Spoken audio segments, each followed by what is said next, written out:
Bueno,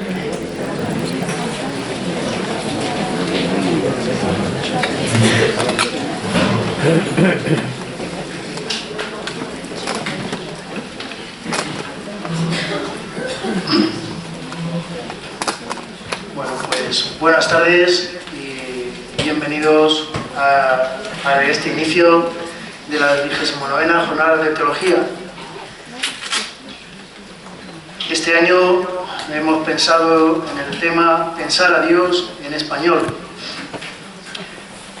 Para nosotros es una gran alegría veros aquí un año más llenando el salón de actos, las ganas de aprender, de recibir y sobre todo de invitaros que sirvan esto las jornadas de teología, que es el gran deseo, que sirvan para invitaros a reflexionar.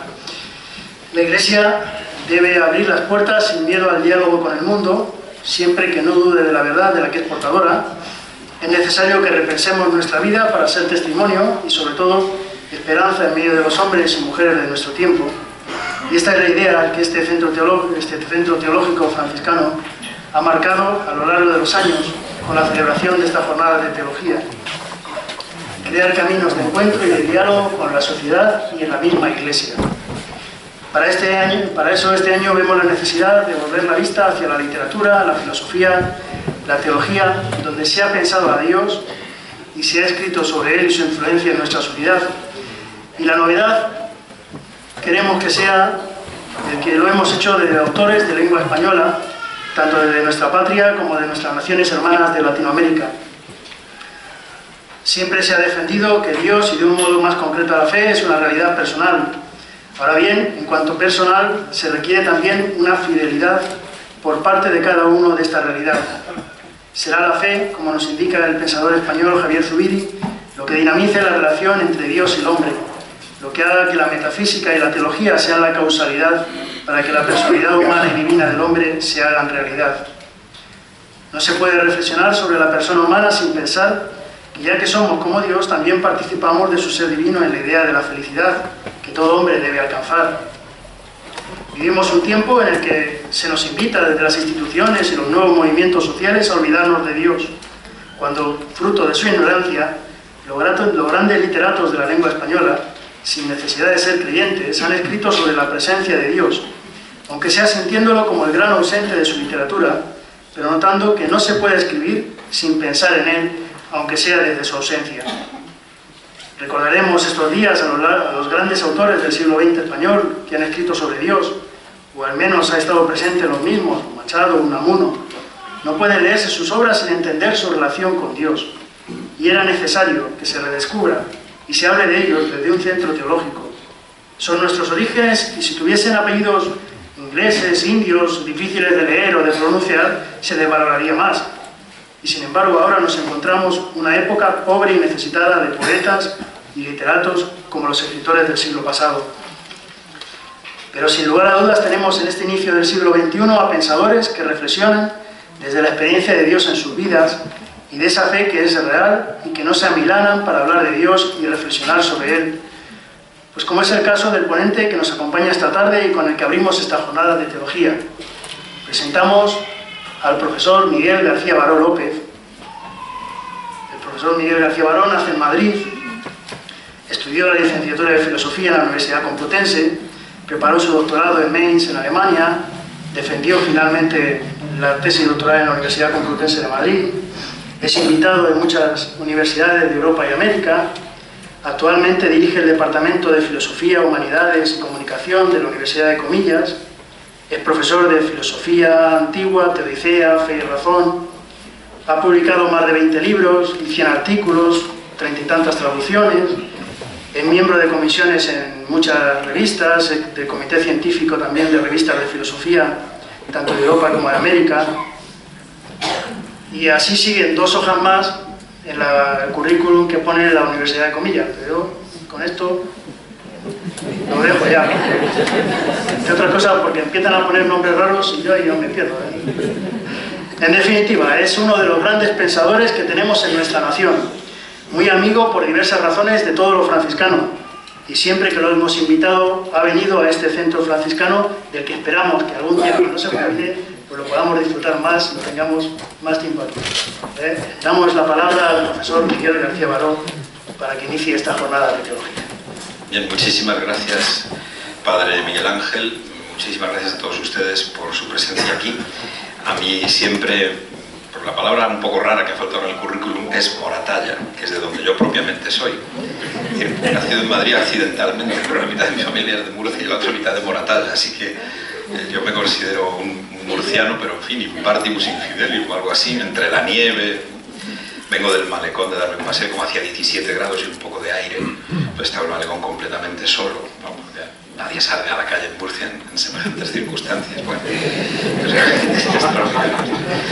Y claro, aquí vengo con muchísimo cariño y ojalá que lo que pueda decir yo esta tarde les sirva a ustedes para discutir, porque es una temeridad aceptar un reto como este, y más bien siempre de lo que se trata es de incitar al diálogo, pero como a uno a pensar que pensar a Dios lo tiene ya uno terminado, que es una tarea ya hecha, no está todavía, mientras la vida dura, pues haciéndose, y que entonces puede uno ya ofrecer resultados definitivos o algo así.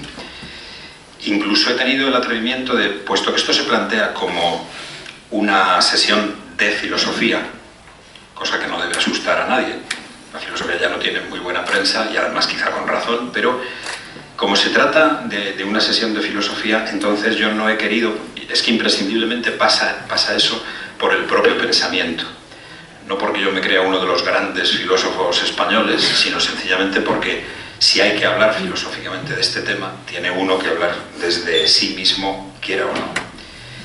Por eso, lo principal es situarnos en el horizonte de lo que la filosofía verdaderamente es. Digan lo que digan los que se llaman filósofos, o los que nos llamamos filósofos, porque es un ideal de la vida humana que en realidad nos afecta a todos y que algunos aceptamos como propio, otros quizá lo postergamos, pero de una manera o de otra todo el mundo le da un poco de satisfacción a ese ideal. Y cuando uno se sitúa en él, entonces comprende que no es tan absurdo decir, como es mi caso, que el camino de la filosofía ha sido realmente mi propedéutica para el cristianismo.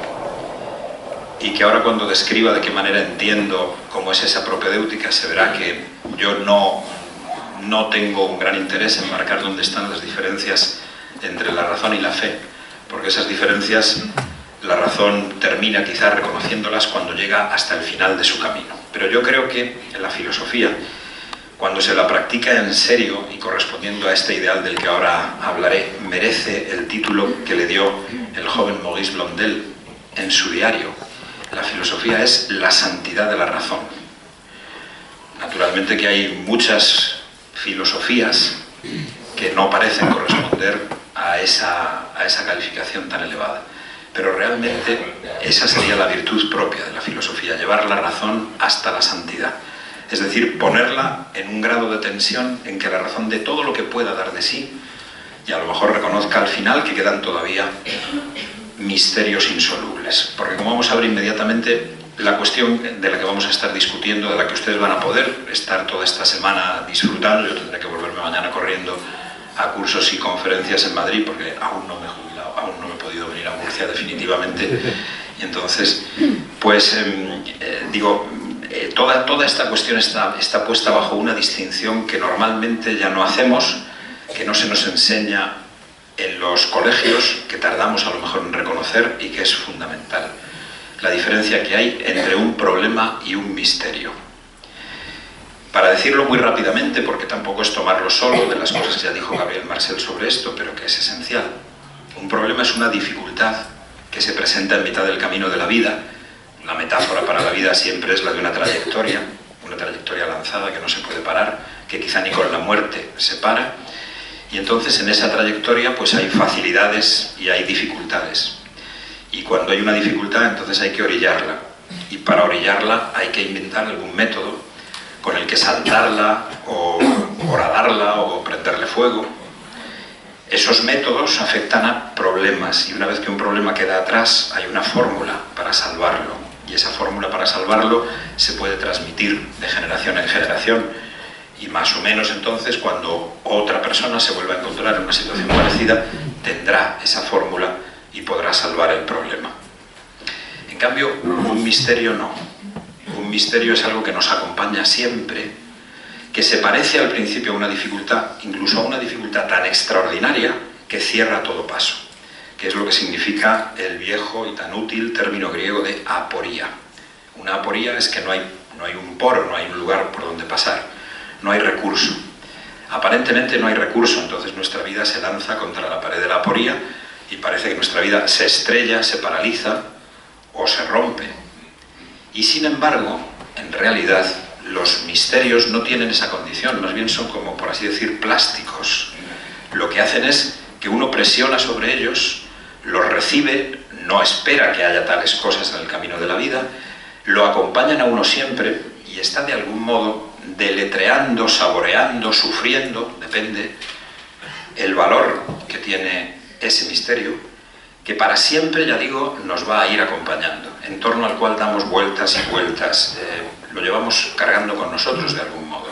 Por tanto, en realidad, el método con los misterios es la paciencia y no esos otros métodos del horadar, del poner una carga de dinamita, del subirse a una escalera y saltar, sino más bien es la paciencia.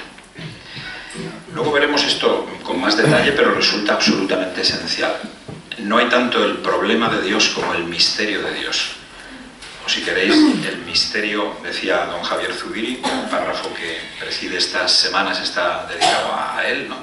Es en realidad el misterio de lo teologal, de si hay una relación nuestra con lo misterioso, no solo en el sentido de lo que ahoga las posibilidades de vivir, que también hay misterios dolorosos, misterios terriblemente carentes de todo sentido, aparentemente al menos, sino en el profundo sentido del bien perfecto. Dios como el misterio del bien, un bien tan grande que no nos cabe en la cabeza ni en el corazón, y que entonces precisamente por eso nos desborda y nos inquieta. Decía Kierkegaard, recordemos eso, que si a alguien le aman con amor absoluto, y esa sería la definición de Dios, la que vamos descubriendo a medida que penetramos en su misterio, entonces es seguro que a nosotros el amor absoluto que se nos dirija no nos va a satisfacer, no nos va a convencer, que el amor absoluto tiene que ser un amor siempre frustrado o un amor doloroso. A nosotros nos gusta que nos amen moderadamente, pero no absolutamente.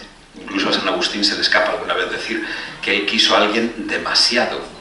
Y eso es imposible. Se puede querer a alguien mal, pero no se puede querer a nadie demasiado. Y Dios justamente sería el amor en absoluto. Pero, ¿por qué titulo la conferencia de hoy Dios el Señor del tiempo? Dios es el Señor de todo, pero si lo digo así es porque el tiempo es un factor absolutamente clave en la vida humana, gracias al cual se iluminan los misterios y que en cierto modo es también el misterio fundamental de la existencia. Fijémonos un poco en eso, porque nuestra experiencia del tiempo tiene dos lados completamente distintos. Por una parte, es la experiencia de no poder estarse quieto nunca, aquello que nos pasa. Estar en el tiempo es tener que estar constantemente viviendo algo que es nuevo y que reemplaza a lo viejo. Algo que es relativamente nuevo, no total y absolutamente nuevo, porque siempre tiene que tener una proximidad, una semejanza muy grande con lo que ya hemos vivido, y así lo reconocemos como nuevo, pero no salvaje, brutalmente nuevo. Lo reconocemos, por tanto, como una facilidad o una dificultad, pero justo no como un misterio absoluto, que sería lo salvaje, lo repentino, lo absolutamente nuevo, lo otro, entrando en nuestra vida. No, cuando vivir en el tiempo es precisamente, luego vamos a pensar esto mucho más despacio, vivir del nacimiento a la muerte, es decir, es vivir en algo irreversible y en constante cambio. Aunque es un cambio que, repito, mantiene muchas de las estructuras, de las posibilidades, de las realidades que ya hemos conocido. Yo ya he estado aquí en el Instituto Teológico varias veces, entonces sé que puedo más o menos hacer y esperar sé cómo es este cuarto, pero evidentemente, ni aunque mañana volviéramos a intentar poner a todo el mundo en la misma disposición, como en una película, ¿no?, ya sería una segunda cosa, no hay modo de parar el pasar del tiempo. Pero por otra parte, la experiencia del tiempo tiene justo el lado contrario.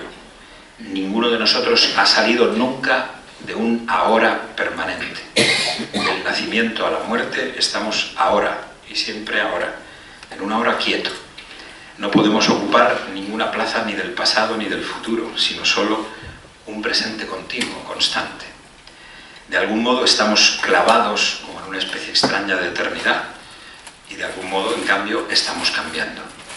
Ese que cambia está, sin embargo, en un punto fijo, siempre ahora, de la cuna a la sepultura. Y en cambio, de la cuna a la sepultura, parece que todo en nosotros se renueva y cambia. Esta es una situación realmente extraña. Y otro lado más que tiene la experiencia del tiempo, un lado difícil, es que cuando decimos tiempo referido a nosotros mismos, lo decimos en un sentido completamente distinto que cuando decimos tiempo referido a otras cosas, sobre todo a las cosas de las que habla la física. Estar en el tiempo, para nosotros, aunque tenga esa duplicidad tan extraña, estar siempre cambiando y a la vez estar siempre fijos en una especie de eternidad. Pues estar en el tiempo para nosotros es, a diferencia de lo que pueda suponer el tiempo para este mismo edificio, para cualquier realidad física, simplemente física, es estar notando el tiempo. Es decir, el tiempo, cuando se aplica al ser humano, es ya conciencia de uno mismo. No es exactamente un conocimiento claro de nosotros mismos, pero el hecho de que pase tiempo es que a la vez nosotros estamos dándonos cuenta de que pasa tiempo y de cómo pasa el tiempo y de qué ocurre en el tiempo. Por eso muchos filósofos en el siglo XX, este es un pensamiento un poquito más difícil, pero si lo piensan inmediatamente comprenderán que es así. Muchos filósofos en el siglo XX han concedido al tiempo casi la condición de ser lo más propiamente subjetivo del sujeto. Si yo estoy en el tiempo, lo que estoy haciendo es como pegando unas a otras vivencias mías, dándome cuenta de que las unas van reemplazando a las otras. Y por tanto, no es simplemente que a mí me estén midiendo con una vara y digan, antes fue usted así, ahora es así, de la otra manera después. No, sino que yo soy precisamente como un vehículo que va notando cómo va pasando por el tiempo y cómo va él hilando el tiempo a su vida una y otra vez. De modo que nos ocurre todo eso y luego nos ocurre algo absolutamente fundamental, y es que la certeza más clara de todas, quizá, es que nosotros en este momento, por a gusto que podamos estar, no estamos en el cielo, y en segundo lugar, no está todo perdido. Esta segunda parte de la certeza básica es quizá menos clara, porque muchos probablemente alguna vez en su vida piensan, ya está todo irremediablemente perdido, ya no se puede hacer nada por conquistar la felicidad plena a la que voy a venir llamando cielo, sencillamente. Nosotros vivimos fuera del cielo, fuera del paraíso, y a la vez tenemos tiempo todavía, siempre, para enmendar de alguna manera esa situación, para acercarnos al bien perfecto, para intentar hacer de nuestra vida una felicidad absoluta. Si no dispusiéramos de tiempo, y si para nosotros el tiempo no fuera esto tan especial, que es como el vivirnos por dentro, el notar cómo estamos construyéndonos, a la vez que de alguna manera permanecemos en un presente fijo siempre, si esto no nos ocurriera, nuestra vida no podría tener interés, pasión, fuerza, atracción hacia el bien, carecería de amor, carecería de deseo y carecería también del trabajo que hace la razón con todas las cosas que nos rodean para irlas entendiendo. Un filósofo extraordinariamente importante de finales del siglo XX decía por eso que cuando uno emplea la palabra tiempo y la aplica al ser humano, debería comprender que la expresión donde tiene su origen esta palabra, donde significa más y mejor, es en la expresión tener tiempo. Mientras que habitualmente otros filósofos, por ejemplo el maestro de este filósofo al que acabo de citar a Emmanuel Levinas, extraordinario filósofo judío que ha muerto hace 15 años, Su maestro fue Heidegger. Bueno, pues si pensamos en Heidegger, inmediatamente ya saben ustedes que allí la experiencia del tiempo es más bien o la experiencia de la distracción o la experiencia de la angustia, no la experiencia tener tiempo. Bueno, pensemos qué significa esto. Ya hemos visto ahora, de entrada, de momento, la existencia humana tiene, ahora lo demostraré, no solo lo recordaré, pero claro, no hace falta demostrarlo a ningún ser humano, entonces sería que es falso, y tuviera yo que ahora demostrarles a ustedes que realmente hay misterios y no solo problemas en la vida.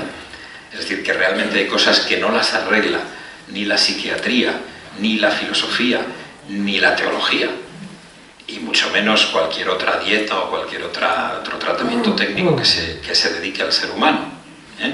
Pero, he dicho, en primer lugar, diferenciemos entre problemas que dejamos atrás, que superamos simplemente, y esas otras dificultades o maravillas que nos van a acompañar siempre, y que cuando se nos presentan inesperadísimamente, y que precisamente porque son tan nuevas y tan diferentes, a nosotros nos parece que no nos caben, he dicho antes, ni en la cabeza ni en el corazón. Ahora daré alguna muestra de eso. En segundo lugar, para que pueda haber problemas y pueda haber misterios, la existencia humana tiene que estar en el tiempo, tiene que tener tiempo, y tiene que jugar con el tiempo y tiene que aprovecharlo. Y a la vez tiene esa manera tan peculiar de estar en el tiempo, sabiéndose hacer, sabiéndose construir en él, y por otra parte permaneciendo eternamente fija como en un presente. En tercer lugar, digo, como ese modo de existir, de ser, no lo tenemos más que los hombres, decir que Dios es el Señor del ser, decir que Dios es el Señor precisamente de la vida humana, es de alguna manera decir que Dios es el Señor del tiempo. Lo que sugiere que Dios es quien nos envía los misterios y quien quizá nos da la paciencia, la gracia de resistirlos, de soportarlos, de ahondar en ellos y de hacer con ellos la extraordinaria obra hacia la dicha, hacia el cielo, que pueda ser nuestra vida. Y luego, en cuarto lugar, fíjense bien en esta experiencia fundamental, ahora me referiré a cómo es la filosofía un ideal que enraiza en esa experiencia. Nosotros, si tenemos una cosa segura, es que no estamos en este momento en el cielo, y si tenemos una cosa en segundo lugar también segura, es que no todo está perdido todavía. Si aquí alguno de ustedes pensara que todo está definitivamente perdido, muchos pueden pensar, bueno, no todo, pero hay muchísimas cosas irremediablemente perdidas. Debo advertir que eso no es el pensamiento de un cristiano, pero en fin, todos los seres humanos vacilamos en ese asunto, y no somos capaces de decir que realmente Dios, el amor absoluto, y es quien es capaz de hacerlo todo nuevo, haya pasado lo que haya pasado antes. Pero aún así, aquí nadie de ustedes está en la seguridad de que todo está ya perdido. Aún hay tiempo, siempre hay todavía tiempo. Y Dios es más bien quien nos concede tiempo, quien nos concede misterios en ese tiempo y quien nos concede paciencia para soportarlos y hacer con ellos lo que no será un retorno al cielo, sino una ida, como la de Abraham, hacia un lugar donde nunca hemos estado y que es la paz perfecta, el bien perfecto. No es a un lugar que podamos imaginarnos, como alguna vez hizo don Miguel de Unamuno, muy cerca de nuestro nacimiento, cuando aún no sabíamos nada, desnaciéndonos. No, el cielo es un futuro donde nunca hemos estado. Es por eso precisamente algo que nosotros no recordamos, que nosotros no podemos ni siquiera anhelar propiamente, porque jamás hemos visto eso. No es el objeto de una esperanza con minúscula, es el objeto de una esperanza con mayúscula, incluso de la esperanza absurda, de la esperanza imposible, de que lo que parece que ya se ha vuelto imposible tenga una segunda oportunidad, tenga, decía Kierkegaard, una posible repetición. Nada está perdido, hasta el pasado se puede reescribir. Esa sería parte de la esperanza del cielo. No la vuelta a cuando aún no habíamos sufrido, a cuando aún no habíamos tenido ni problemas ni misterios, a cuando aún solo jugábamos, quizá incluso a cuando aún no habíamos nacido. Entonces, pues, evidentemente no teníamos ni problemas, ni misterios, ni nada. no, sino la marcha hacia algo que desborda infinitamente hasta el deseo más puro del más puro corazón humano. Y naturalmente eso es difícil de diseñar y difícil de pergeñar y de pensar, pero la razón puede hacer mucho con ello. Veamos ahora. Si estamos a mitad de la vida y diciendo no es el cielo, pero no todo está perdido, entonces, ¿a qué acudimos fundamentalmente? Se podría decir, bueno, como este señor habla de filosofía, se supone que su receta va a ser la filosofía. Pero hay una receta previa mucho más importante y que nos pone en la pista de problemas sumamente interesantes sobre esta cuestión y también sobre cómo se ilumina el rostro de Dios para nosotros. La verdadera receta siempre sería: haz caso absolutamente a la voz de tu conciencia. No piénsate definitiva y absolutamente la vida, que sería más bien la fórmula de lo que aparentemente es la filosofía, sino haz caso radicalmente a la voz de tu conciencia. Pero la voz de la conciencia, ¿qué es lo que nos dice a cada momento? O sea, por muy tarde que sea, hemos pasado de los 60 años, yo ya tengo nietos, las cosas, los dados están echados, parece que la vida se va terminando, pero no estoy en el cielo. Aún tengo tiempo. ¿Qué hago con la vida? ¿Obedece a la voz de la conciencia? Sí, pero ¿qué dice la voz de la conciencia? La voz de la conciencia, en principio, lo que nos dice no es sé feliz, sino no dañes al prójimo.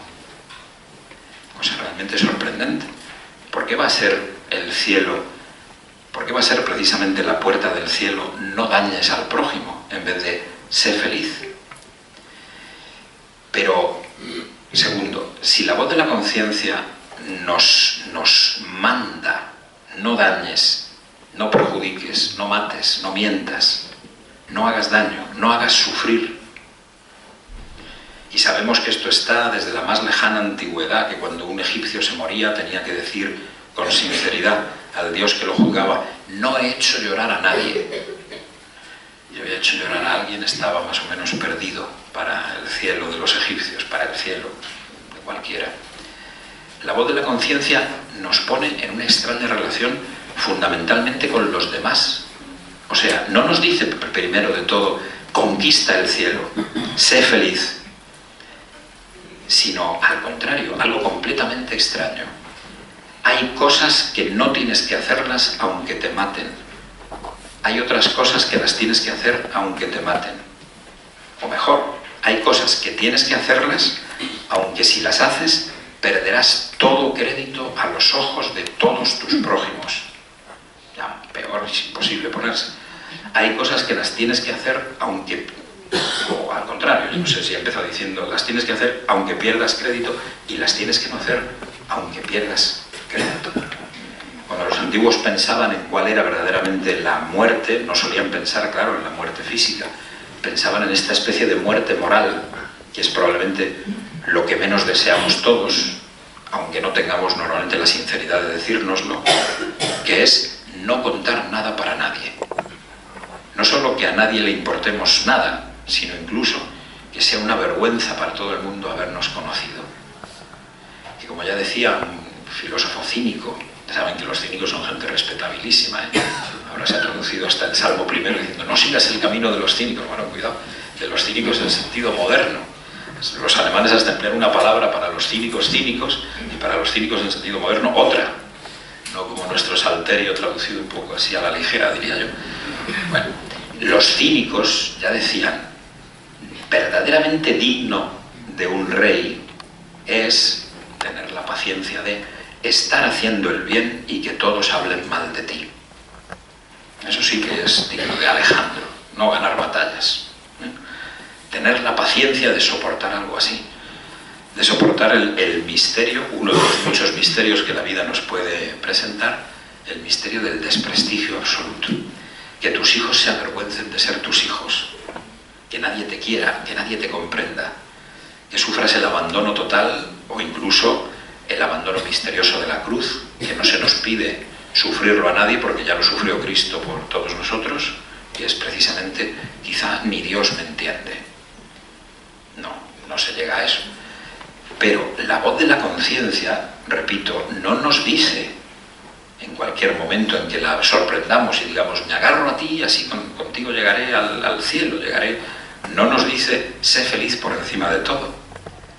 Nos dice, déjate hacer pedazos. Naturalmente es solo una voz y por eso no nos dejamos hacer pedazos normalmente. Es decir, no es que sea un empujón, es solo un motivo, una voz que motiva, pero a la que es difícil hacerle caso. En muchísimas situaciones la conciencia no nos manda tanto, pero en definitiva, como ya descubrió la filosofía antigua, siempre se refiere a lo que más nos duela, a lo que más nos importe y al fin último de nuestra vida. Si tu vida está puesta en conquistar prestigio, conquistar ciencia incluso, entonces no te dejes matar de ninguna manera. No dejes disminuir tu prestigio social de ninguna manera. No te dejes de ningún modo arrinconar, pisar, dejar a un lado. Todo lo contrario, todo lo contrario. Pero resulta que la conciencia, vemos muy bien, que lo que nos dice sin violencia la pobre, no nos fuerza, no nos empuja, más bien la oímos muchas veces como quien oye llover, ¿no? Usted no mienta, pase lo que pase. ¿Cómo? Un pobre profesor que no mintiera nunca cuando le preguntan a sus alumnos si ha leído todo en la vida, es de suponer que no debe mentir de ningún modo, pero bueno, es muy difícil, está compelido a casi a inventar libros que no han existido, autores que no... Esas cosas las he vivido yo, pero en fin, bueno, quiero decir, no en primera persona del singular, espero nunca, pero sí directamente en mesas redondas y cosas de este orden. No mienta usted de ninguna manera, no haga llorar a nadie nunca, salvo que sea la justicia quien lo ampare. Pero ¿por qué esto? ¿Por qué esto? Entonces descubrimos que ha habido en nosotros, antes de que la conciencia moral haya nacido en su plenitud, otra especie de voz muy distinta, que sí nos ha dicho desde muy pequeños, sé feliz. Y que esa voz no es la de la conciencia moral. Y hay dos extrañas voces en nosotros. Una, sé feliz. Y otra, dos voluntades, decía San Agustín, ¿no? Una especie extraña de duplicidad en nosotros, que además explica en buena medida por qué pasa el tiempo como pasa en la existencia humana. Una nos dijo desde muy jóvenes, sé feliz, y otra nos dice desde un poco menos jóvenes, aunque no seas feliz, haz lo que debes. Aunque no puedas pensar que así seas feliz, haz lo que debes. La primera de estas voces, sé feliz, tiene su origen en una experiencia elemental que todos hemos vivido, que más o menos recordamos, y que es la llegada del misterio a nuestra vida.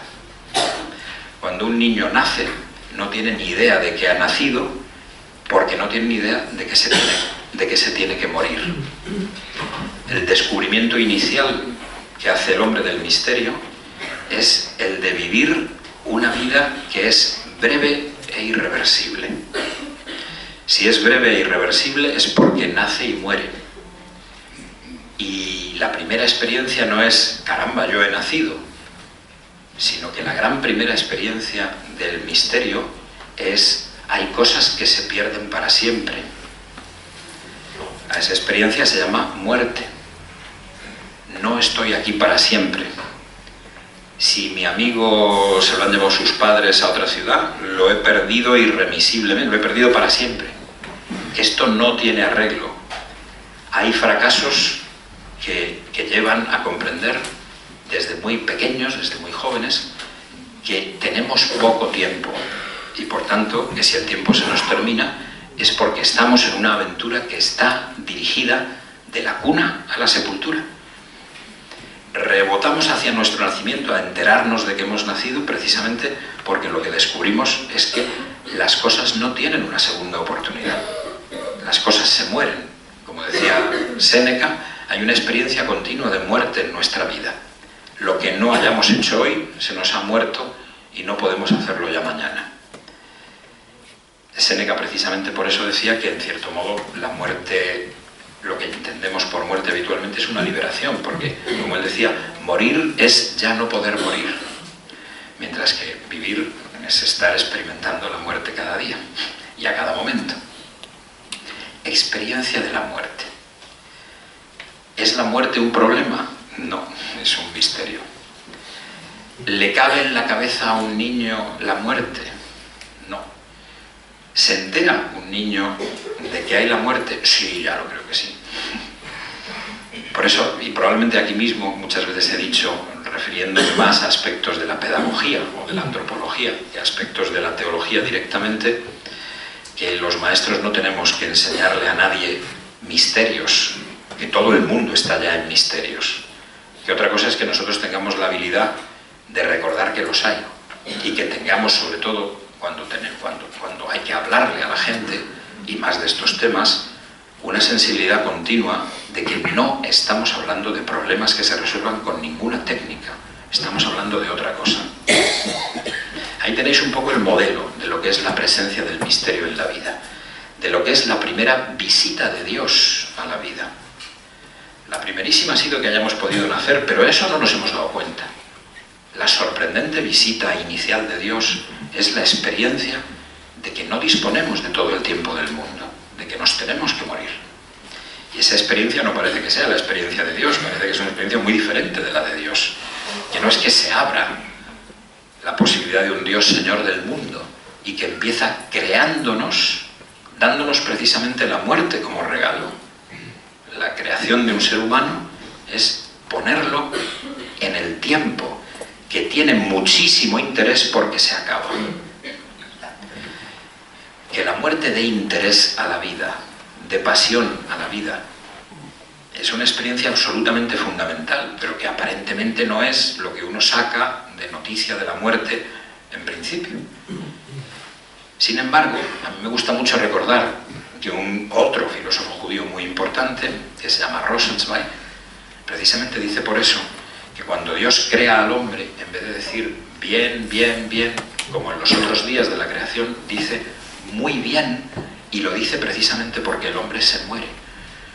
Y entonces el hombre, como se muere, y como tiene poco tiempo, a diferencia del resto de animales, del resto de seres vivos, que, como decía Heidegger, más que se mueren es que se terminan, que fenecen, pero no llevan la mortalidad rodeándolos todo el tiempo, no como un castigo, no necesariamente como un castigo, sino precisamente como la sal y la pasión de la vida. Solo un ser que se muere es un ser que reconoce que tiene poco tiempo, que todo importa, que el dolor y el gozo son solo para ahora mismo, o por lo menos, que el preciso dolor y el preciso gozo que nos ofrece cada situación en la vida es único, y que de nosotros depende entonces estar verdaderamente, ponernos en plena tensión, o al contrario, cuando comprendemos que tenemos poco tiempo, pues a lo mejor lo que hacemos es intentar distraernos por completo. Nos angustia tener poco tiempo, nos angustia, sí, tengo un tiempo, pero qué poco, y entonces nos agobiamos y nos distraemos con cualquier cosa en vez de interesarnos en serio por la vida. Mi idea es, quien descubre la muerte y recibe esta extraordinaria bendición de Dios, tienes poco tiempo, importa lo que hagas. Incluso descubre uno, mejor que me muera, porque si tuviera que vivir absolutamente siempre tal como ahora vivo, el aburrimiento sería infinito, el tedio sería infinito. Entonces, bienvenida sea la muerte.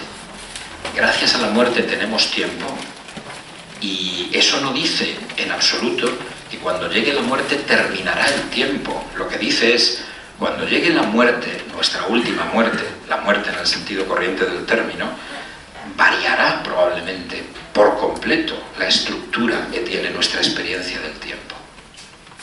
Pero mientras tanto, vivimos apasionadamente lo que se nos ha concedido de vida. Ahora, eso sí, quien solo dispone de esa experiencia, vaya, he descubierto que me muero, qué interesante es todo, pero tengo entonces que enterarme del sentido de todas las cosas. Empieza a pensar en Dios como, por ejemplo, decía don Miguel de Unamuno, como la memoria donde todo va recogiéndose. Bueno, si Dios se acuerda de mí, pues es una manera de vivir eternamente. Pero su verdadero misterio, su verdadera cuestión esencial es: ¿pero qué significa la muerte? Y es una cuestión, si queréis, egoísta. Tienes que ser feliz aprovechando todo lo que haya de sabiduría en este mundo, viendo todos los lugares hermosos que hay en el mundo, conociendo a todas las personas interesantes que existen, aprendiendo todas las lenguas donde haya libros importantes. Y eso es lo que debes hacer. Si tienes poco tiempo, agota el sentido de la existencia. No te pares, no te quedes simplemente en tu pequeña ciudad, en tu pequeña lengua, en tu pueblecito. Dedícate a la sabiduría radicalmente por todas partes. Vive angustiado por la urgencia de conocer, de experimentar, de vivirlo todo. Y ese es más bien el mandamiento: sé feliz mientras puedes. No es el mandamiento de la conciencia moral.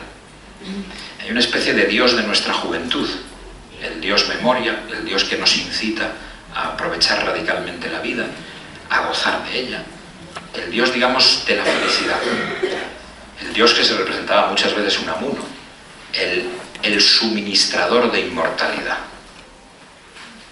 Pero si a mitad de la vida, cuando no he resuelto el problema de la sabiduría, de repente se me dice: pues aunque no lo hayas resuelto, debes dejarte hacer pedazos antes que hacer tal cosa.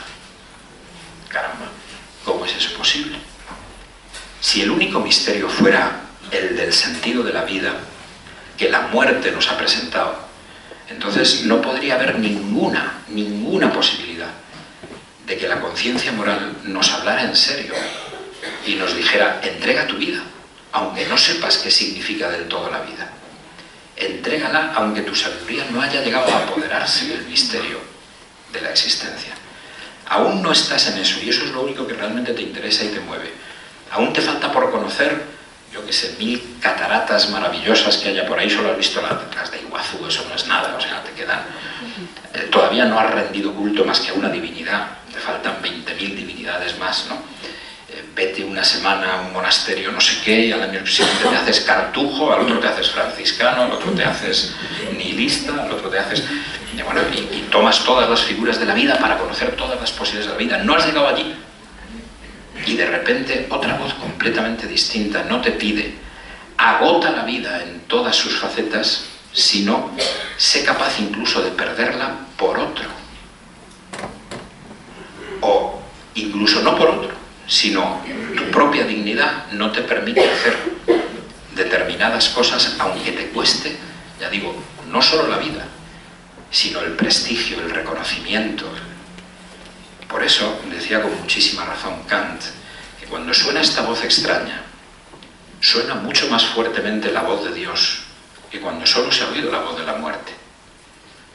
Sácale a la vida todo su sentido. Bueno, estupendo. Pierde la vida. Vuélvete absolutamente no egoísta, aunque no hayas resuelto el misterio de nada. Aunque de ti dependan, a lo mejor, yo qué sé, tus alumnos, tus amigos, y no puedan entender tu muerte, no puedan aceptar, ¿no?, los argumentos que le daban al propio Sócrates. Pero no te dejes matar, que tienes hijos, hombre. No te dejes matar, que va a parecer que tus amigos no les hemos dado a los guardias suficiente dinero. Cualquier guardia con suficiente dinero, hombre, por favor. Ya no es por ti, es no tengas egoísmo en tercera persona y todas estas cuestiones que o mejor, ten un poco de egoísmo de tercera persona, ¿no? Dos voces completamente distintas que tienen que obedecer a dos misterios de nuestra existencia completamente diferentes. Uno es la muerte. Repito, la revelación de que la vida tiene un misterioso sentido, una pasión que debemos de alguna manera tratar de agotar y tratar de recorrer con la inteligencia y tratar de buscar en toda ella, poética, artística, filosóficamente, científicamente. Pero otro, la voz de la conciencia. Y aún hay más misterios, no es solo esto. Estas son las primeras voces de Dios en la vida, no son las últimas, no son las definitivas. ¿De dónde ha podido salir, de qué misterio ha podido salir la voz de la conciencia? Porque al oírla, nosotros que ya estamos en la vida deseando ser felices, procurando ser felices, intentando alejar de nosotros los peligros, los daños, los sufrimientos, de repente comprendemos que la palabra mal, en sentido fuerte, tiene dos acepciones. ¿Qué es mal? Sufrir. No. ¿Qué es mal? El mal es el que yo hago, no el que me hacen. Hombre, es malísimo que me estén haciendo de todo el día. ¡Qué mal! Ya, sí, pero a nadie le hace malo que lo persigan. Le hace malo que él se haga cómplice del perseguidor. Te están torturando, allá ellos. Te están... eso, allá ellos. No perturbemos. Bueno, es un efecto agradable también. Una profunda paz. ¿Vale? Bueno.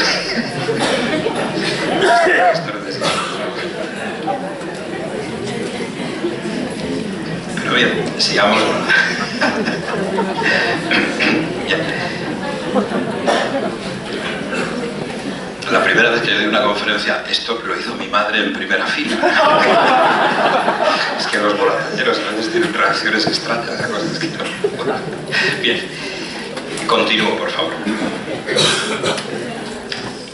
Este extrañísimo contraste entre sácale todo el jugo a la vida y de repente no. Una voz, decía yo, Kant, la verdadera voz absoluta.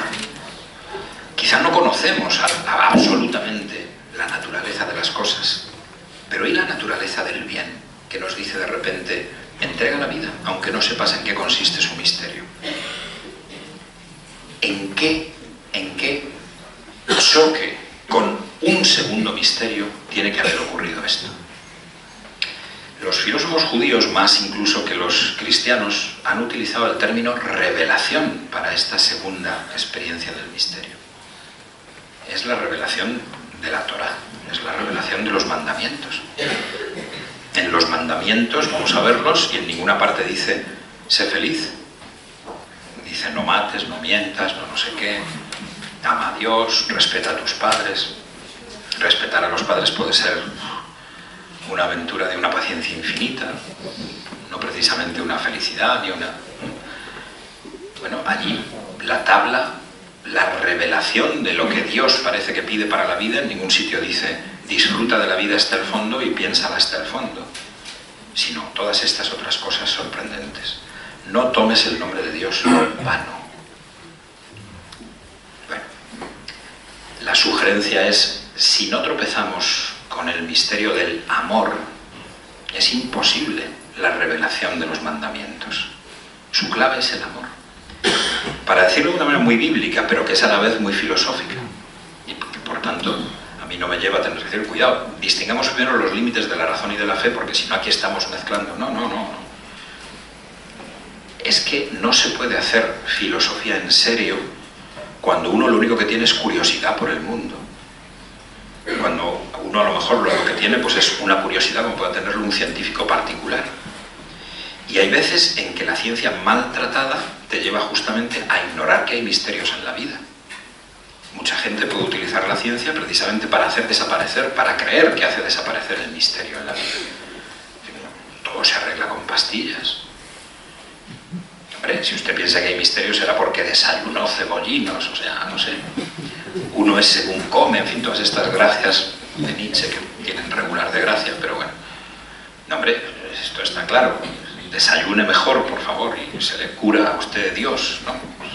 Se le muere la enfermedad a Dios porque solo consistía en que tomara tostadas con aceite, ¿no? Cosas de este orden. Con un buen terapeuta se nos quita todo dolor. Con un buen terapeuta se nos quitan los fantasmas de la conciencia moral. Con un buen terapeuta puede uno llegar a distraerse tanto que diga no existen más problemas que los que se pueden resolver en un laboratorio. Y las demás no son cuestiones, no son problemas, ni son misterios, ni existen. Puede llegar a ocurrir eso. Y es algo que los antiguos no conocían, pero los modernos sí conocemos. Es una de esas potencias extraordinarias que tiene la ciencia contemporánea, que es maravillosa, entretenidísima, misteriosa, pero que como todas las cosas grandes y misteriosas puede ser utilizada de manera completamente perturbadora. Y que el científico, en vez de ser el hombre que mejor sabe que hay misterios, sea el hombre que pretende que no los hay y que enseñe ex cátedra que la física es la pura verdad, que a veces lo he recordado yo creo que aquí mismo, ¿no? Que hay facultades de cuentas y facultades de cuentos. Y las de cuentos, pues el Instituto Teológico es enteramente de cuentos, claro. Filosofía, teología, historia, no sé qué, filología, pues cuentos chinos, con perdón, ¿no? Mientras que hay las de cuentas, donde aquí se dice la verdad. Ese es un uso posible terrible de la ciencia. No, el segundo misterio, la segunda voz de Dios. Dios da su primera voz con la muerte. Y recordándonos que hay entonces el nacimiento, la contingencia de nuestra vida, la pasión de nuestra vida, como gran casualidad de nuestra vida. ¿Por qué no hemos nacido hace 25 siglos? ¿Por qué no 25 siglos después? ¿Por qué es, y sin embargo es tan importante, este extraño paso del tiempo y esta como eternidad en la que vivimos? La segunda voz de Dios es la voz del amor. Querer a otra persona puede empezar solo significando quiero ser feliz queriendo a otra persona. Es decir, es un aspecto más del recorrer todas las posibilidades de la vida. Ya he sido cartujo 3 meses, ahora me enamoro 4 meses y luego naturalmente retrocedo a posiciones más seguras 3 meses después, etcétera, etcétera. Puede empezar así, puede empezar como un juego más. Disfrutemos de la vida y para eso necesitamos enamorarnos, tener hijos quizá, no tenerlos a lo mejor. No me refiero a eso, me refiero a la sorprendente experiencia del amor, que significa esta otra realidad, completamente otra respecto de ti mismo, debe ser respetada, aunque tú al respetarla sucumbas, pierdas tu tiempo, entregues tu vida. Eso no puede ocurrir si uno no quiere con un amor referido a la santidad del otro, al otro. ¿Merece alguien ese respeto santo? Pues en principio parecería que no, porque ¿por qué voy a tener que respetar al otro hasta el punto de dar la vida por él? Y sin embargo, lo sorprendente es que el amor lucha contra la muerte, porque al pedirnos el amor, que perdamos incluso la vida, nos da una sorprendente, no digo solución ni una receta, pero nos hace en cierto modo despreciar la propia muerte. Y nos hace incluso despreciar la muerte en vida, el desprestigio, el descrédito. Da igual. Si nosotros amamos a fondo perdido, en el sentido del mandamiento moral, entonces como no se trata de nuestra felicidad, se trata del no dañar al otro, como si el otro fuera santo, como si el otro fuera la imagen de Dios, o incluso como si el otro fuera, como dice el Evangelio, prácticamente Dios mismo, la carne misma de Cristo. El hombre bueno que dirá siempre, pero Señor, si yo a ti no te hice ningún bien, se lo hice a mi vecino fulanito, que además era un desgraciado y no se parecía nada a Dios. Y Dios contesta, no, me lo hiciste a mí.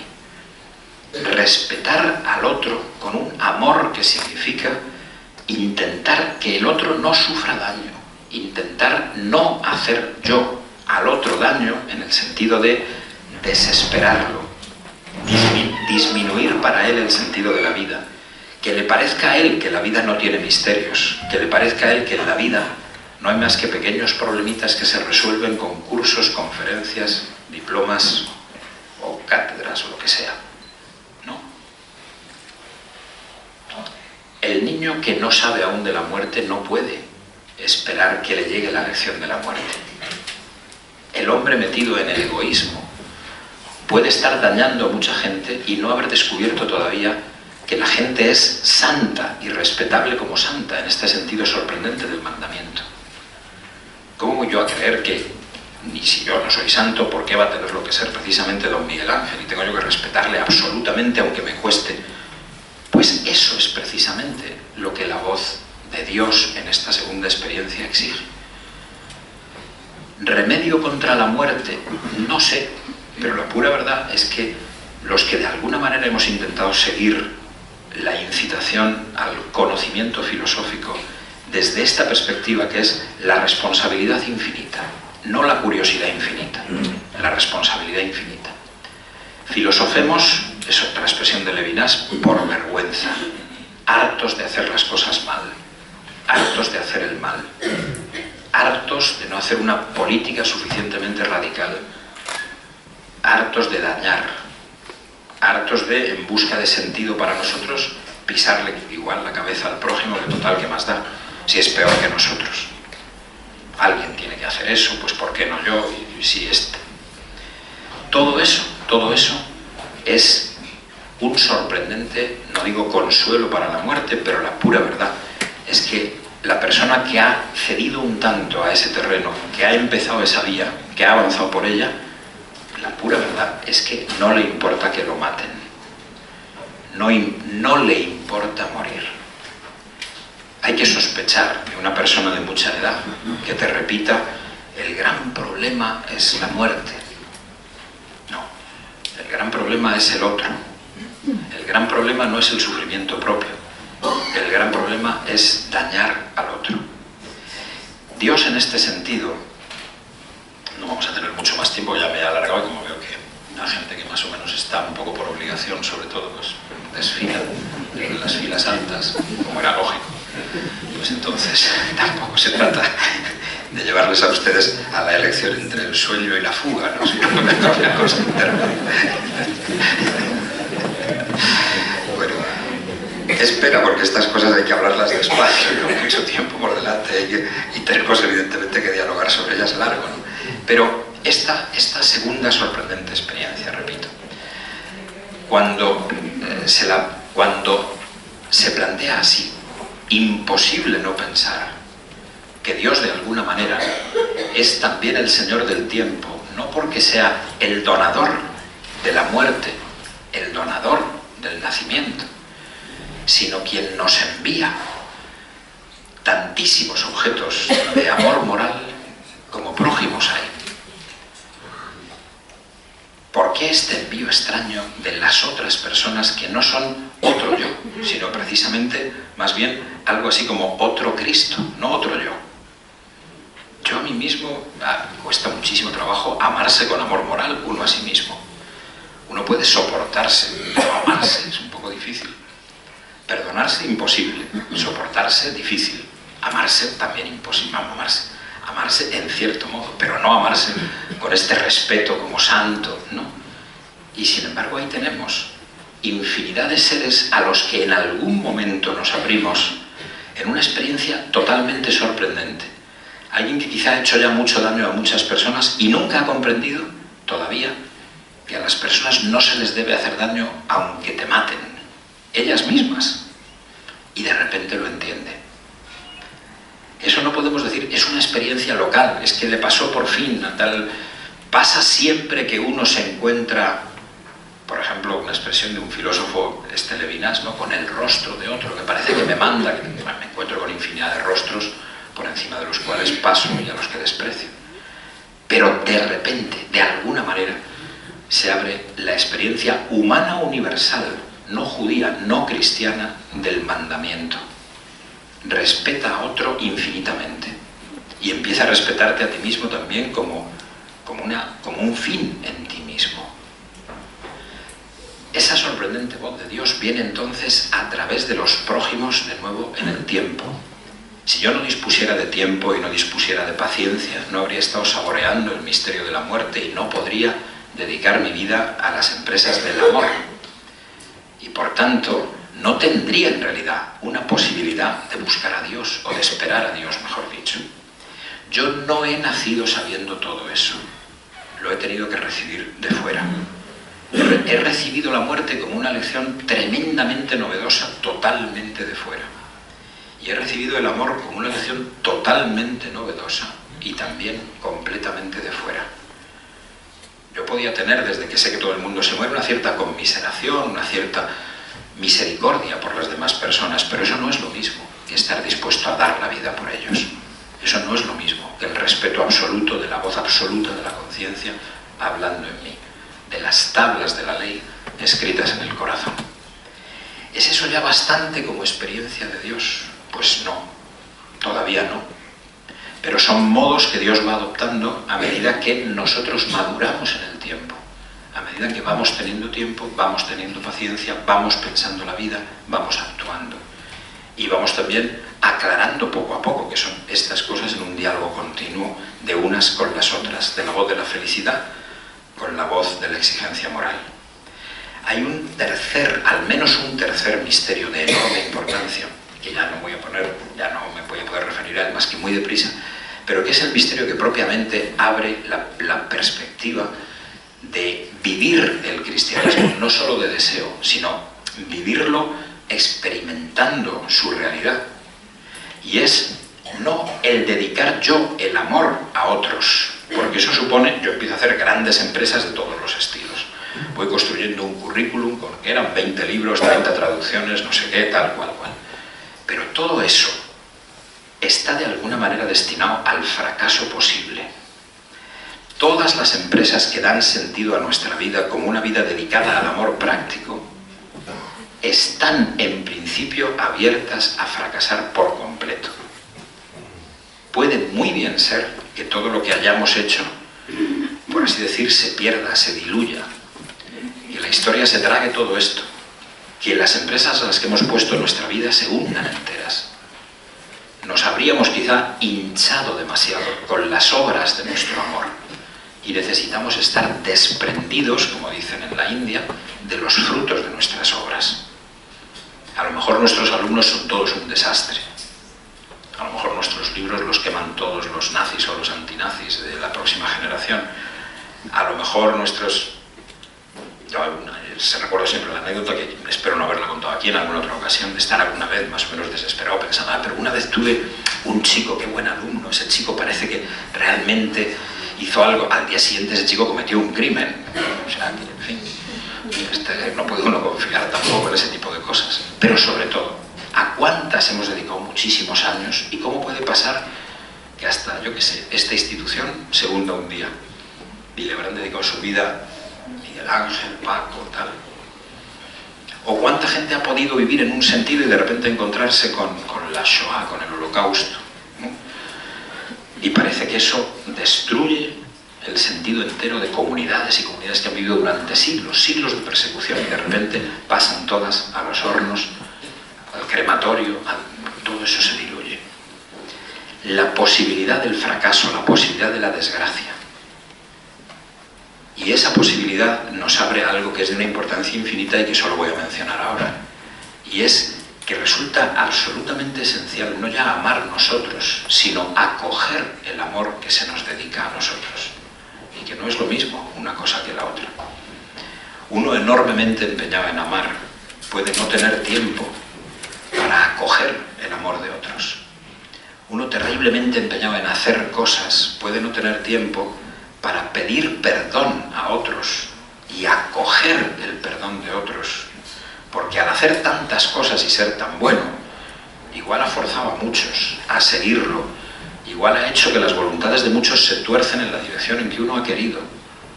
¿Ya? Este no es el daño inicial, es que yo no me daba cuenta cuando yo solo recorría el mundo a la búsqueda de sentido y de disfrute, yo podía estar haciendo eso, pero no me daba cuenta. No, ahora sí, yo estaba bajo el mandamiento, pero qué rígido he sido. Como dicen muchos cuentos hasídicos, cuentos de la tradición judía mística, si eres un asceta terrible, ten mucho cuidado, porque vas a terminar creyendo que el prójimo tampoco necesita comer. No, cuidado, no lo necesitarás tú, pero no quieras imponer, ¿no? O si eres un revolucionario con toda la barba, no lleves a un país, a lo mejor, a las estructuras pensadas en tu paraíso revolucionario, muera quien muera y haya que guillotinar a quien haya que guillotinar y haya que hacer juicios de autocrítica a quien... No, cuidado, no. Yo no digo que el amar activo, el amar sea necesariamente una empresa un poco terrorista, no, en absoluto. Pero si no está abierto a tener que pedir perdón, a verse fracasado, a ver cómo no son nuestras empresas lo que importa, sino nuestro amor y la respuesta que suscita lo que importa, no se entra en el terreno de la más profunda experiencia de Dios. La experiencia que no es la del éxito en esta vida, ni siquiera la del éxito del amor, sino la experiencia del desasimiento, del perdón y de la acogida del perdón. Solo cuando hay eso, y eso es una experiencia universal, es una experiencia que puede el filósofo seguir, no necesita el hombre de fe únicamente hablar de ella. Prueba Del perdón no ha hablado nadie mejor que un señor que decía que él era un judío agnóstico. Tiene narices la cuestión, porque el perdón es la esencia misma del cristianismo. Se podría llamar, pues quizá un teólogo cristiano habrá hecho mejor. Pues no, un profesor judío agnóstico de París de repente escribe el mejor libro conocido sobre la naturaleza del perdón, que es la clave misma del cristianismo. Recibir el perdón, dejarse amar.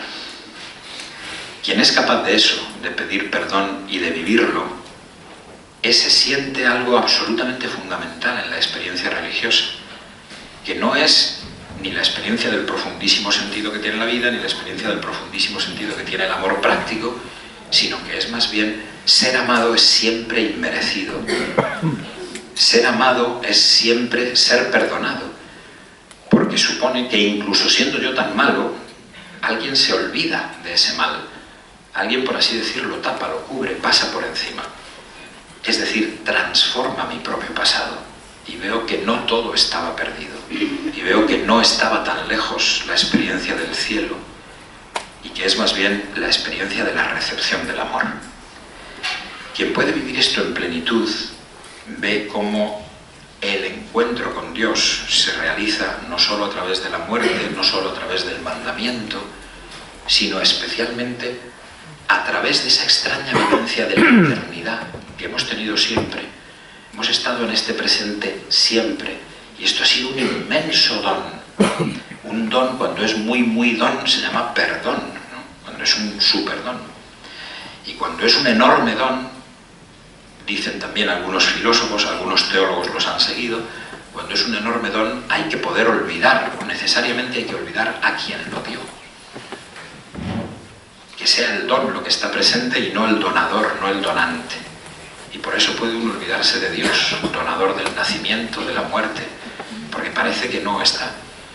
Y por eso también es Dios el Señor del tiempo, porque si no tuviéramos tiempo para pedir perdón, experimentar el amor de los demás, acogerlo, no tendría lugar en nosotros una experiencia de la eternidad ya en vida.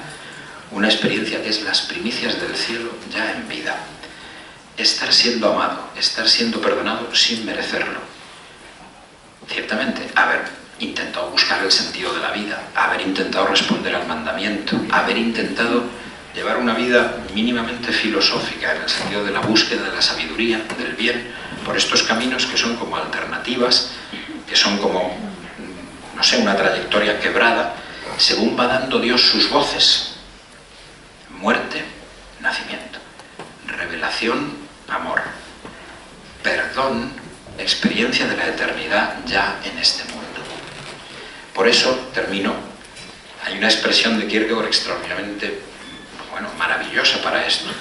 ¿Qué significa que Dios es amor? ¿Qué significa amor? Y Kierkegaard dice, amor es lo mismo que eternidad. Si hay amor, eso es eternidad. Eso es lo único que no puede cambiar. En cambio, cualquier cosa que sea un poco peor siempre cambia. Y sobre todo el mal, por ejemplo el pecado. El mal es tan fugitivo que para persistir en el mal hay que estar haciendo males continuamente. Mientras que para persistir en el amor es directamente la eternidad. Si hay amor, hay algo que no cambia. Si hay amor, hay eternidad. ¿Y cómo la experimentamos en nuestra vida? Toda ella a cambio, aunque esté ahí centrada en su presente continuo. En que resulta que podemos llegar a saber que estamos siendo amados y hemos sido desde el principio amados por encima de todo merecimiento. Para eso hay que reconocer que uno merece muy poco y por tanto hay que no engordarse ni siquiera con las obras del pretendido amor, ni siquiera con la obediencia solo al principio moral, siguiendo al cual uno pueda no solo dejar que a uno lo hagan trizas, sino quizá también hacer que al prójimo lo hagan trizas. Y con eso hay que tener muchísimo cuidado. Bueno, yo diría que aproximadamente estos pueden ser los pasos, como veis, sucesivos. O sea, no puede uno nacer en la experiencia del perdón, en la experiencia de la eternidad. El niño no nace sabiendo nada sobre el mandamiento moral. El niño no nace sabiendo nada sobre la muerte. Y quien cree que la muerte es el misterio fundamental de esta vida, ese, yo diría, pues es un joven inmaduro y le queda mucho por saber sobre la experiencia de Dios. Pues nada, muchas gracias y perdonad que haya sido largo.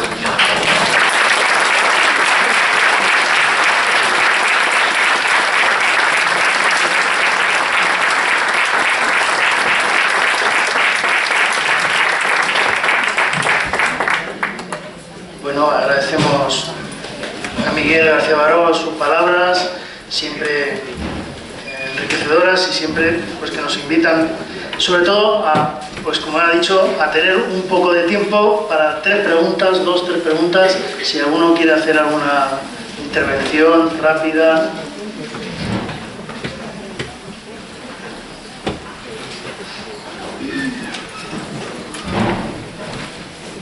Como decía San Francisco, con brevedad de sermón. Gracias, profesor y director. Vamos a ver, aparte de otras razones, me ha despertado una curiosidad que me gustaría proponerle o proponer, aunque no sé si es procedente. De todas formas, yo digo lo que pienso en este caso. Vamos a ver, usted ha hablado del presente que vivimos y del futuro, del misterio del presente, de la vida del presente y del futuro, que también es un misterio. Pero a mí me ha hecho reflexionar en ese misterio de venir al mundo. Creo, y no puedo saberlo, que no tenemos pretérito. Misterio de pretérito, que éramos precisamente antes de venir al mundo. Y como consecuencia de eso yo me hago una pregunta: ¿por qué venimos al mundo? Puesto que el mundo es un tránsito, o dicho de la manera, la vida es un tránsito hacia ese futuro de la eternidad. Anteriormente, mis abuelos, mis antecesores, etcétera, etcétera, etcétera, y posteriormente los que sigamos hacia esa eternidad.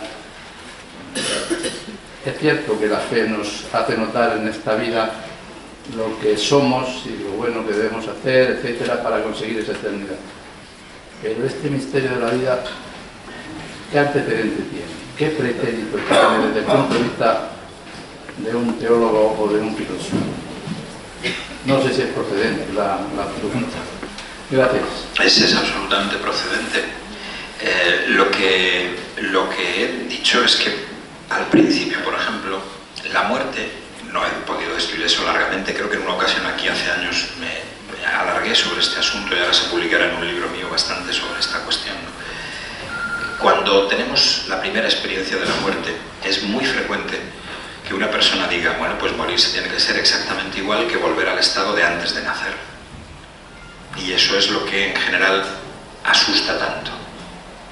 Lo único, es decir, la experiencia normal, algo así como una enorme inducción. Pero vamos a ver, si todos hemos estado ya antes de nacer en nada, no siendo nada, pues eso es evidentemente lo que nos tiene que esperar cuando muramos. ¿Qué ocurrirá? Pues que se apagará la conciencia. Pero si no es posible notar que se apaga la conciencia, no. Pero tampoco era posible notar que se encendió y se encendió.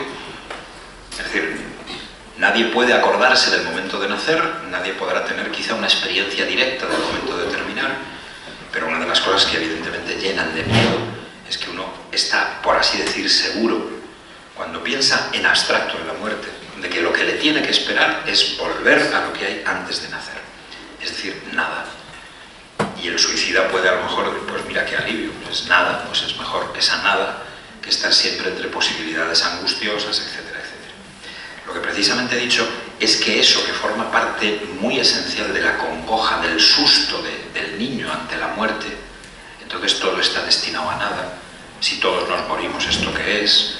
¿Qué broma de mal gusto es esta? ¿No? Cuando luego lo que descubre es que si no muriéramos sería peor, entonces empieza a comprender que quizá no es tan fácil decir directamente la muerte tiene que ser como antes de haber nacido. A lo mejor no, y este a lo mejor es fundamental.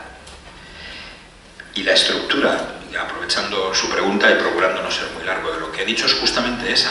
A medida que vamos viviendo, Dios, el Señor del tiempo, en su providencia, nos va dando la posibilidad de que vayamos aprendiendo más y más sobre los misterios. Fíjense la situación de partida. Si hay que morir, entonces habría que decir, después de la muerte, ¿qué nos espera? O nada, o ser.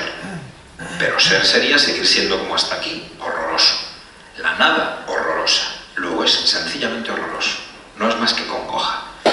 No es más que, decía don Miguel de Unamuno, una terrible sístole del corazón. Se nos va la sangre entera lo más lejos del corazón posible y nos quedamos paralizados de horror. Es la experiencia como de nada. Experiencias que describe Heidegger, que describe. Yo diría, eso está bien cuando uno es solo un niño, cuando uno no ha conocido la sorprendente experiencia del amor, cuando no ha conocido la sorprendente experiencia del perdón. Aparentemente es eso así. Pero ¿y si se me manda, déjate hacer pedazos? Entonces, cuando esa voz se oye, uno puede decir, entonces se va a la muerte como a la aventura, que es directamente la expresión de Levinas. No se va a la muerte como a la nada, que nos libera de toda opción, sino la expresión de Sócrates, desafiamos la muerte con buena esperanza, sin estar seguros de lo que hay después. E incluso, si imagináramos lo que hay después, tendríamos que imaginar que hay tiempo, pero no en el sentido tan bonito de esa expresión, tener tiempo, sino que si va a haber más tiempo y va a ser como este tiempo, pues morirse es un aburrimiento extraordinario, porque es seguir teniendo tiempo y seguir teniendo tiempo y otro día y otro día y otro día. No, eso no puede ser. Cuento muchas veces la anécdota para que se note cómo los niños claro que se enteran de esto y claro que les acongoja, pero es solo la llegada del misterio, la primera voz que da Dios sobre la vida. Ah, es verdad, sí, la abuelita se ha ido al cielo. Ya, para siempre, siempre, siempre, siempre, siempre, siempre. Y a llorar, pues vaya cielo. Ese es el golpe inicial. Entonces, cuando pensamos en nuestro nacimiento, si pensamos de esta manera, diremos, extraordinario don, un increíble perdón. Se nos ha dado la posibilidad de vivir esta aventura tremenda, llena de misterio, llena de misterio. ¿Qué quieres? ¿Ser? ¿No ser? No, no, no. Quiero, de nuevo Levinas, quiero de otro modo. Yo dije en mi primer libro, hoy quiero resucitar dentro de la resurrección, porque estar solo resucitado, no, no, no. No quiero lo de Lázaro, quiero una variación que no sé cuál es. O sea, lo que quiero no sé lo que es, no puedo saberlo. Y se va a ir, en cierto modo, aclarando a medida que avance. ¿Quieres morir? No. ¿Quieres vivir para siempre? No. ¿Qué quieres? ¿Ser? ¿No ser? No, ni ser ni no ser. Ah, bueno. Pero quiero, y no me gusta que las cosas sean así. Por eso necesito paciencia, para soportar la muerte y soportar ese misterio. Y luego resulta que a mitad del camino de la vida, cuando con esa paciencia voy siendo muy egoísta y teniendo, yo qué sé, novia tras novia, no sé qué, tal, y de repente, caramba, no se trataba de eso. No se trataba de disfrutar, no se trataba solo. Sé feliz, aprovecha el tiempo, carpe diem, tienes el día de hoy, piensa que te vas a morir, entonces harás del día de hoy una obra de arte. Entonces eso está muy bien, pero eso es si no hubiera el prójimo, si no hubiera el mandamiento moral. Y cuando lo hay, lo obedezco. Pues ahora, evidentemente, ahora me importa muchísimo más la plenitud de la vida de una nieta mía que yo mismo. Claro, no tiene mérito porque a los 60 y tantos años y después de haber escrito 20 libros, te puedes morir. No es eso. Lo bueno es que tengas esa misma idea. Si has tenido tu nieta a los 25, iba a decir que es imposible, pero casi, y estás todavía con todo por delante, con una misión enorme por delante, vas a ser tú el que salve al Instituto Teológico Franciscano de Murcia de cualquier tormenta. No me puedo morir, como digo, no puedo, tengo el calendario muy lleno, no me puedo morir en varios años porque tengo que responder a infinidad de tareas. Y sin embargo, se te exige y eres capaz de aceptarlo. Has experimentado lo absoluto de otra manera. La muerte se ha vuelto una aventura, no se ha vuelto la certeza de la nada. ¿Cómo? Has tenido paciencia. Y ahora tienes que tener paciencia con el prójimo y contigo mismo, que es grave. Y tener luego paciencia para pedir perdón. Y tener paciencia con la destrucción de los frutos de tus obras. Eso hay que tener paciencia y eso pasa. No no es responderle, pero en fin, intento.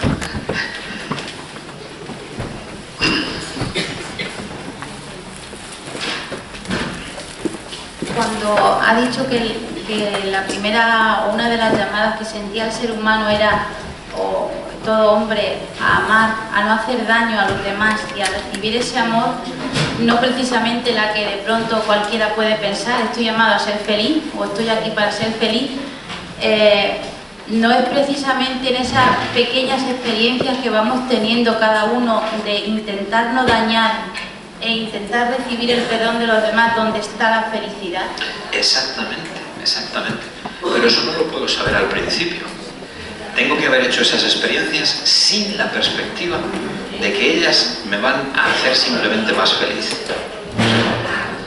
Muchas veces la gente decimos así estas cosas, ¿no? Uno se pone a ser generosísimo, yo qué sé, como hace una hija mía con los pigmeos del Camerún.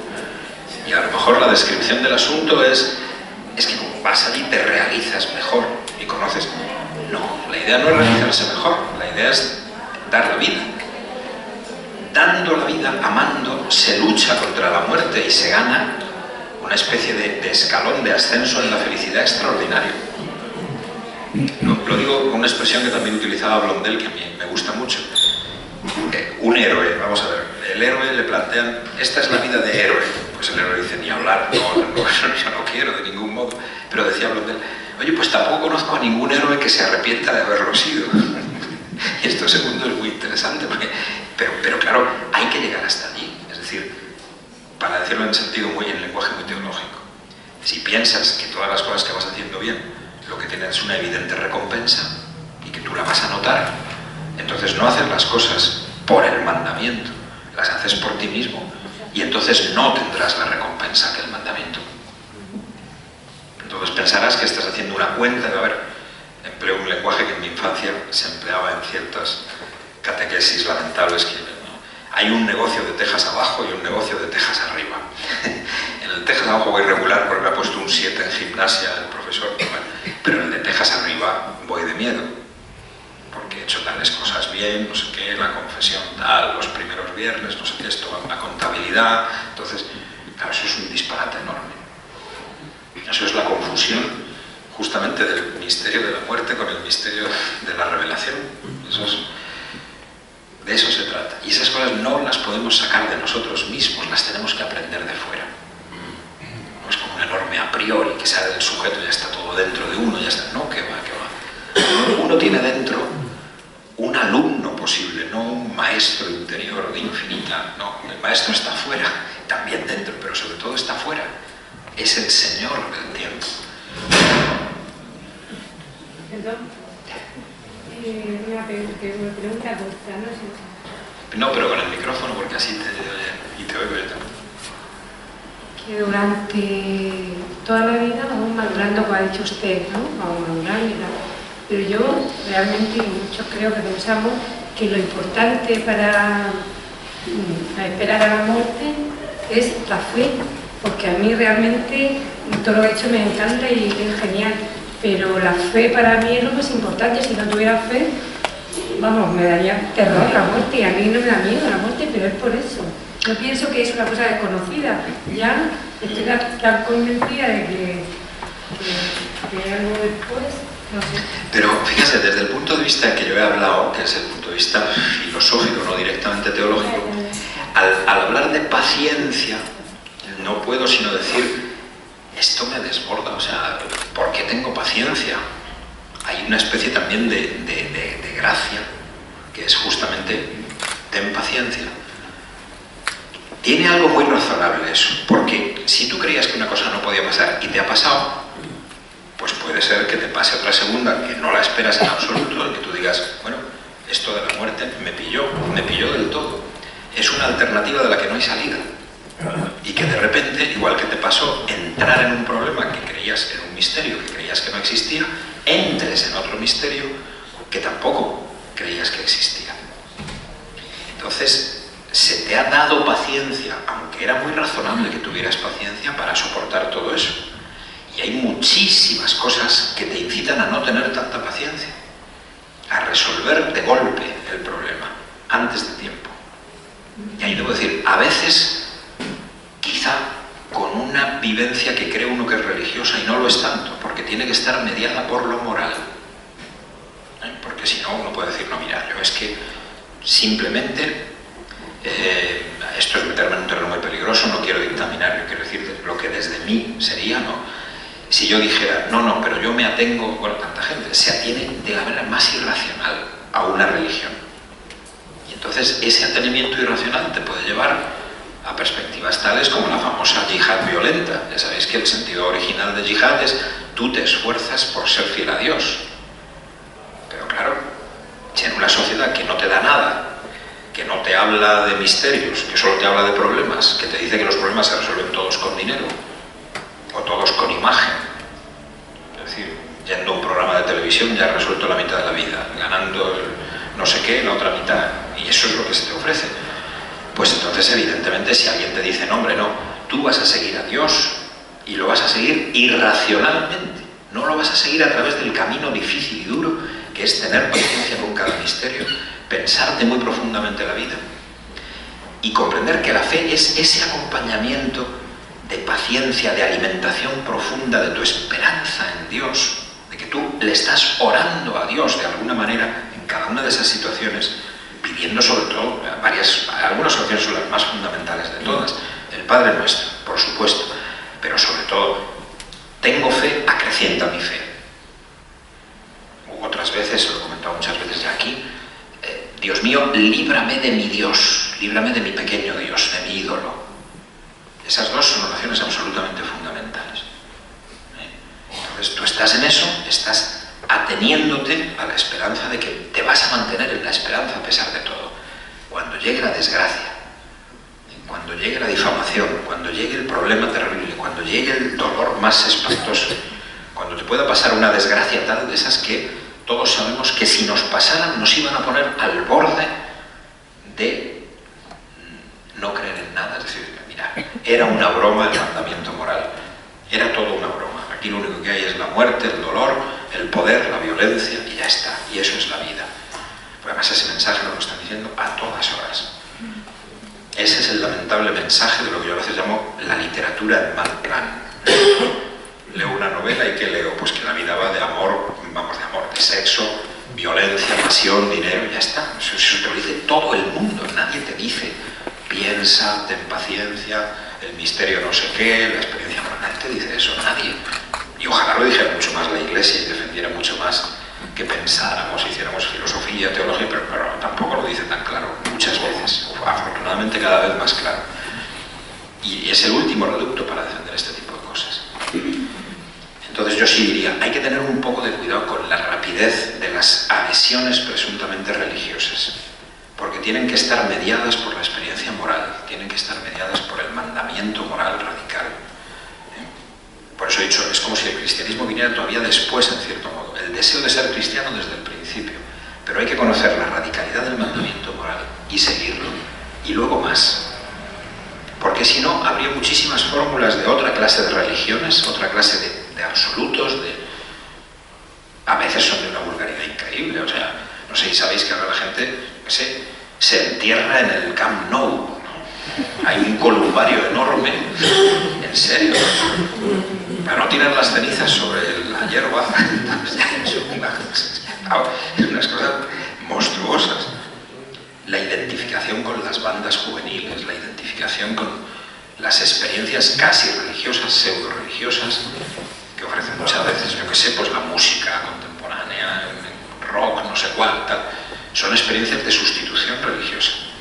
Y lo religioso no es la fascinación, no, esta es la vía de lo realmente religioso.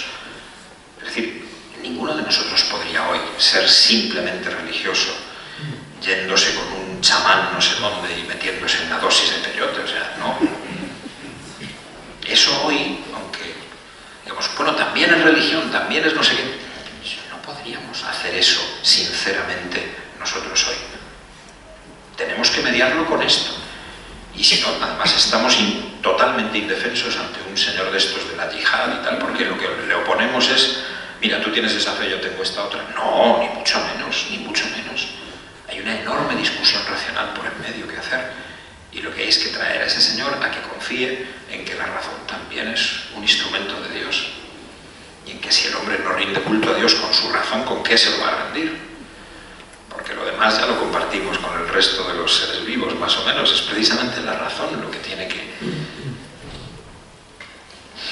Muy bien, pues agradecemos vuestra presencia aquí esta noche y os emplazamos a la conferencia de mañana del padre Agustín Hernández Vidales, del Antoniano de Roma, que hablará sobre el autor mexicano Octavio Paz, Dios el ausente. Os esperamos mañana a las 7. Muchas gracias y muchas gracias a Miguel.